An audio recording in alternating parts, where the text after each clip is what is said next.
একদম বিগিনার লেভেলের লার্নারের জন্য শেপ সর্টিং খুব ইম্পর্ট্যান্ট। সো আপনার বাচ্চাকে এভাবে একটা শেপস হাতে দিবেন, দেখবেন সে পারে কিনা। যদি না পারে অ্যাট দ্য বিগিনিং, তাহলে এগুলো একদম বিগিনিং লেভেলের বাচ্চাদের জন্য বলছি, যাদের আন্ডারস্ট্যান্ডিং খুবই কম।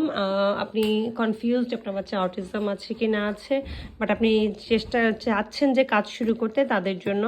সো যদি না পারে তাহলে দেখবেন যে আপনি বাচ্চাকে শো করে দেবেন যে ওকে এখানে ফেলো, দিস ইজ দ্য পয়েন্ট। আপনি পয়েন্টিং করে দেওয়ার পর, যাকে আমরা বলি জেস্টারাল প্রম্পট, সো বাচ্চা অবশ্যই বুঝবে যে এখানে ফেলতে হবে। বাচ্চা ফাইন মোটর স্কিল ইমপ্রুভ করবে, কোনো কিছু হোল্ড করা, এক জায়গা থেকে আরেক জায়গায় নিয়ে আসা, এমনকি এটা শেপ বুঝে রাখা, এখানে অনেক অনেক কিছু শেখার আছে এখানে বাচ্চার জন্যে।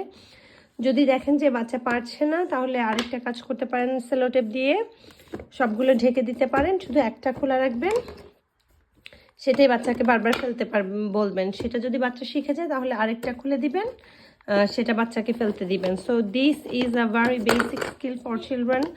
আপনার বাচ্চা যদি কিছুই করতে না পারে, স্পেশালি 2 বছরের বাচ্চা যাদের সিভিয়ার অটিজম আছে, 2-2.5 বছরের বাচ্চা, হয়তো এখনও ডায়াগনোজ হয়নি, কিন্তু আপনি চাচ্ছেন ঘরে বসে কাজ করতে, so I will definitely recommend this kinds of shape sorter.